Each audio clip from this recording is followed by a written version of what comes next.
د خوست سرګردان چوک کې د روژې مبارکې میاشتې په راتګ سره ګڼه ګوڼه زیاته شوې. دا چوک له لسیزو راهیسې پر روژې سربیره په عادي ورځو کې هم د خلکو له بیروبار نه خالي نه وي.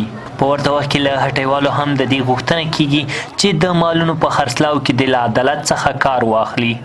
دندران نه مو دا غوښتنه ده که نه چې د بېوزلو سره ډېر کومک کوي، تاسې په نرخو کې داسې مه کوئ چې روژې میاشت راغله تاسې نرخونه جګوئ. پوه شوې؟ د روژې میاشتې نه لیده په ټول وخت کې تاسې نرخونه ډېر کنټرول ساتئ، ډېر بېوزله خلک.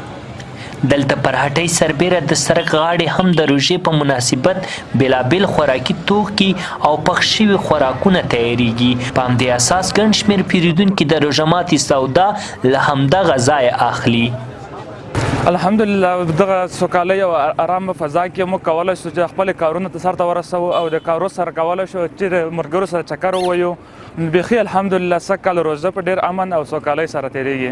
شکر د روژې سره کاروبار ښه شوی ده او انشاءالله ورو په ورو روژې د 15مه انشاءالله به کاروبار نور ښه کېږي. د ځایي خلکو په وینا د روژې میاشتې په راتګ سره په سرګردان چوک کې تر نورو روژو ګڼه ګوڼه زیاته شوې، ځکه چې په یاد ولایت کې ښه امن دی او هر څوک په ډاډه زړه هر ځای ته سفر کوي او توکي اخلي.